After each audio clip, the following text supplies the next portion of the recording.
Assalamualaikum warahmatullahi wabarakatuh. Bertemu lagi bersama dengan saya dalam channel saya, Muhammad Kuzrin. Pada kali ini saya nak buat video berkaitan yang bertajuk kenangan manis saya ketika ditahfiz. Sebelum-sebelum ni saya pernah buat video, dua video saya telah pernah buat. Pada kali ini pula video yang ketiga saya.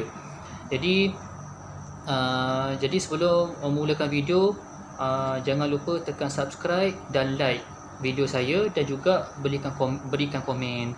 Baik, untuk menceritakan pengalaman saya, kenangan manis di tahfiz ni banyaklah sebenarnya. Sampai sekarang saya boleh ingat lagi. Masa tu sebelum saya sekolah di tahfiz di Perak. Kemudian saya dengan kawan saya, sahabat saya ni nama dia Amirul. Dia orang Pulau Pinang. Okey. Kemudian saya bersama kiranya mak ayah kita orang ni dipindahkan ke sekolah tahfiz di Melaka, di kawasan Dua Tunggal. Okey, nama tahfiz tu ialah Pusat Tahfiz Ibnu Hajar. Saya ingat lagi nama tahfiz tu Tahfiz Ibnu Hajar. Pengetua dia bernama Ustaz Ming Had. Siapa yang duduk di kawasan Dua Tunggal tu memang tahu sangatlah tahfiz tu. Dia ke dalam naik bukit sikit. Pusat Tahfiz Ibnu Hajar. Okey, jadi untuk menceritakan ketika saya dan kawan baik saya ni Amirul ni masuk ke tahfiz Pusat Ibnu Hajar tu, kami diperkenalkan dengan kawan-kawan yang dekat tahfiz tu lah. Okey, kebetulan pula dekat situ pelajar seramai 15 orang lelaki. Lelaki saja, perempuan tak diambil lah. Lelaki saja kat tahfiz tu. Jadi kita pun diperkenalkan datang daripada mana, tapi lah kena kenal kan sebagai orang baru. Kemudian kita orang diperkenalkan dengan dua orang ustaz daripada Indonesia. Okey, daripada Indonesia. Seorang ni nama Ustaz Zakaria, seorang lagi nama dia Ustaz Zainuddin Zeta. Dua-dua ni daripada Indon, Lombok. Okey, kita orang diajar oleh Ustaz Zakaria ni. Ustaz Zakaria ni dia mengajar kami Quran lah. Kami pun belajar Quran. Bagi saya tak ada berat sangat lah. Orang cakap apa, tak beza dengan tahfiz sebelum ni yang saya ceritakan, yang saya bagi tahu tadi tu lah. Dia tak berat sangat hafal. Dia tak kisah nak hafal berapa muka ke atau setengah ke, dia tak kisah. Ustaz ni lah, Ustaz Zakaria ni. Yang penting dia kata, saya tak kisah awak hantar banyak ke hantar sikit ke, yang penting hantar. Jangan tak pernah hantar. Semakan tasmid Al-Quran lah. Tasmid ni maksudnya kita menghafal, kemudian kita menghantar. Maksudnya kita menyimak semula hafalan kita ni kepada guru tahfiz lah. Okey. Kemudian bila sekian lama lah saya menghafal Quran di tahfiz tu, daripada bulan 1 hinggalah hujung bulan 12, saya telah berjaya menghafal 15 juzuk Al-Quran. 15 juzuk Al-Quran.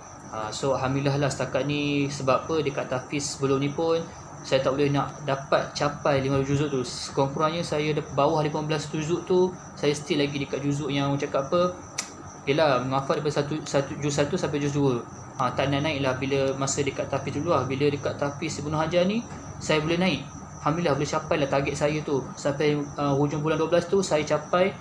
Alhamdulillah lah saya capai juzuk 1 hingga 15. Alhamdulillah.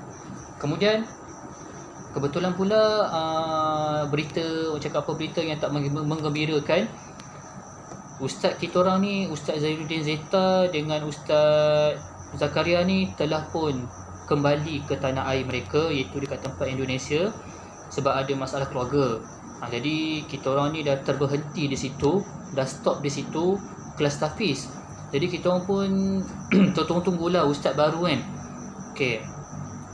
Selang beberapa minggu kemudian, pengetua kami itu Ustaz Ming Had telah berjumpa dengan seorang ustaz ni.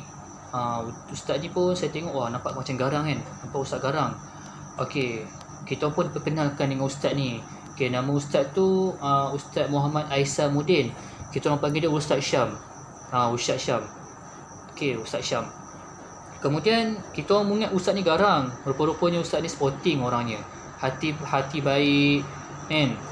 Rupa-rupanya ustaz ni salah seorang pegawai, seorang imam di Masjid Selat Melaka.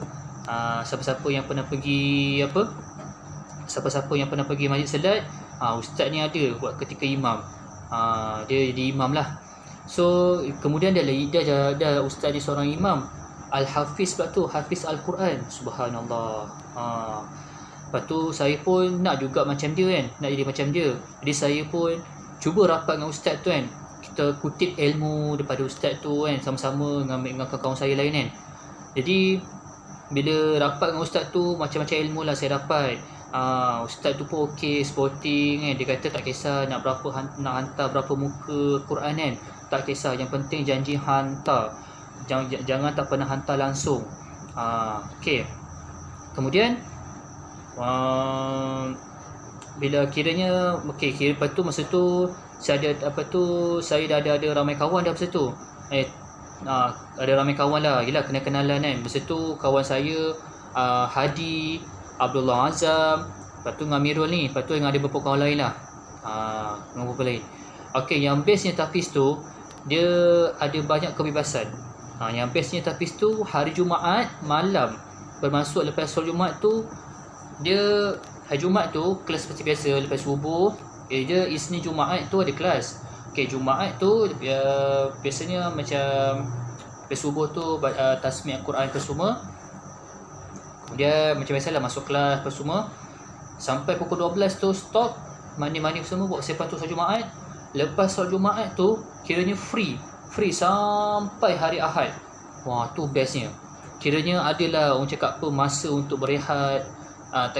Kiranya bukan berehat-rehat macam tu je. Maksudnya kalau siapa-siapa nak rajin, nak mantapkan hafazan dia, mana yang nak capai target dia kan, mana yang nak orang cakap nak menghafal Quran untuk juzuk seterusnya kan, silakan. Itulah masa dia. Kiranya lepas solat Jumaat tu sampai hari Ahad, itu memang masa free kita orang. Masa free kita orang lah. Okey, jadi saya masa tu tak main sangat lah. Main sekejap je main bola kan. Masa tu saya kerap juga main bola. Lepas tu bila saya dah banyak juzuk, jadi saya pun nak habiskan cepat lah kan Quran ni. Sebab masa tu saya dah banyak juzuk dah, saya dah juzuk 20 lebih masa tu. Bila saya dah juzuk 20 lebih tu, saya dah kurang main dah. Saya dah kurang main bola, saya dah kurang main ni main tu, saya dah kurang dah. Saya fokus pada Quran masa tu. Jadi ustaz ni pula hari Minggu tu sekali, ustaz ni kan, Ustaz Syam ni ada sekali hari Minggu tu dia ajak kita orang keluar naik kereta dia. Lepas tu dia ada call adik dia suruh datang. Kiranya 2 kereta lah kita orang naik. 2 kereta kita orang naik. So ustaz ni bawa kita orang keluar, buat mau cakap macam enjoy lah kan, enjoy makanan maksudnya pergi dekat masjid salat kan, solat jemaah kat sana. Kemudian malam tu kita orang pergi ke bowling. Wah, memang best sangat lah. Memang terbaik lah Ustaz Syam ni kan. Dia bawa kita orang pergi dekat MITC. Pergi sana kan, beli bela apa patut nak beli. Kalau saya dapat dengan ustaz tu lah. Okey, masa tu habis lepas saya habis lepas habis dia saya habis dia saya Quran tu, kiranya saya dah berjaya. Kemudian dalam masa sama saya telah berjaya menghatamkan Al-Quran, menghafal, bukan membaca. Saya menghafal Al-Quran 30 juzuk. Kemudian saya ambil syahadah pada Ustaz Syam ni. Very simple. Ustaz tebuk surah ni, tebuk surah ni kan, saya dapat pun lulus, alhamdulillah. Kemudian pada bulan 12 tu Ustaz Syam telah mengambil pelajar orang cakap macam camp smart solat lah untuk tahfiz di pusat Ibnu Hajar ni lah. Dianjurkan oleh Ustaz Syam lah untuk buat orang cakap cara nak menghafal Quran macam mana kan. Situlah dilatih solat apa semua tu. Kebetulan pula saya dah habis Quran masa tu. So saya dilantik oleh pengetua pusat tahfiz ni oleh Usamihat. Saya telah dilantik sebagai tenaga pengajar. So saya belajar di situ dan juga saya mengajar di tempat saya balik. So saya dilantik oleh Ustaz Minhad untuk menjadi seorang warden dan juga guru Al-Quran. Di situlah titik permulaannya saya mengajar Quran. So saya membantu Ustaz Syam ni. Saya bantu Ustaz Syam, saya mengajar budak-budak yang apa tu, yang camp-camp tahfiz ni lah. Camp-camp solat ni semua saya mengajar. Kemudian habis camp tu je, saya pula mengajar pula kawan-kawan saya yang dulu-dulu kan, yang saya pernah macam apa, ketika saya menghafal tu dia orang main bola kan, saya pula jadi guru pada orang pula. Jadi dia orang pun macam segan sikit lah, segan-segan nak hafal. Ada juga yang kadang-kadang jumpa saya tengah free kan, dia orang datang saya kadang semak Quran, tak ada masalah, open, saya ni terbuka. Jadi itulah kenangan manis saya lah di tahfiz. Memang best lah ustaz ni, Ustaz Syam ni. Sampai sekarang lagi saya teringat Ustaz Syam. Sebab saya pun tak sempat nak pergi ke Masjid Selat kan, sebab sibuk hal-hal urusan kerja kan. InsyaAllah kalau ada masa kelapangan, saya akan ke Masjid Parit Melana, saya akan masjid ke apa ni, Masjid Selat. Saya akan jumpa dengan Ustaz Syam ni, saya akan salam lah semua kan. Yelah, seorang guru kan, dia seorang guru juga, dan juga saya takkan lupa kenangan manis saya di tahfiz bersama dengan Ustaz Syam ni. Memang seronok lah, kita pun seronok dengan ustaz ni pun okey. Ustaz ni bawa kita orang keluar hari Minggu kan, kita orang keluar pergi MID, MTC semua, pergi sana pergi sini kan, ambil apa, makan angin. Memang seronok ustaz ni.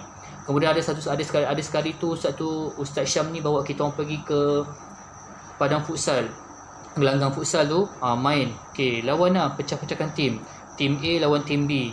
Okey, siapa menang, kumpulan menang ni lawan pula kumpulan lain pula, macam tu. Memang best ustaz ni, memang best. Main badminton, banyak lah. Main badmintonnya, futsal, bowling, lepas tu apa, pergi Maidin MITC. Memang best, terbaik lah ustaz ni. Itulah kenangan manis saya yang saya tak pernah lupa. Sampai sekarang saya teringat. So kawan-kawan saya yang saya masih ingat lagi, macam Hadi, Abdullah Azam, kemudian Amirul, yang sekarang ni di Pulau Pinang, dan juga Abdullah Azam, sahabat saya ni yang masih belajar, dan Hadi juga. Dan Hadi saya masih belum dapat info apa-apa lagi, belum dengar berita apa cerita sekarang. So tak apa, insyaAllah ada rezeki kita jumpa sahabat-sahabat saya ni sekalian. Dan juga insyaAllah dalam masa yang terdekat ni, saya cubalah nak menziarahi tahfiz saya dulu, Ustaz Ibnu Hajar ni, di Dua Tunggal. So itulah kenangan saya yang tak boleh lupa. Jadi itulah serba sedikit lah perkongsian saya pada video kali ini, kenangan manis saya di tahfiz. Jadi sebenarnya seronoknya bila kita masuk tahfiz ni, sebenarnya memang seronok. Mula-mula je rasa macam tak seronok kan, kena tinggal dengan mak ayah apa semua. Jadi bila kita dah biasa duduk, bila kita dah biasa dengan Quran, rupanya memang seronok sangat. Kita dah biasa, kita rapat dengan Quran, hari-hari kita tengok Quran. Jadi mana yang masuk tahfiz ni, itulah orang yang dipilih oleh Allah Subhanahu Wa Taala. Allah pilih dia. Okay, Allah pilih masuk tahfiz supaya apa? Jadi seorang ahli Al-Quran yang boleh membawa mak kita ke syurga, insya-Allah. Wallahu alam. Sekian daripada saya video kali ini. Jangan lupa tekan subscribe dan like. Assalamualaikum warahmatullahi wabarakatuh. Bye. Jumpa lagi.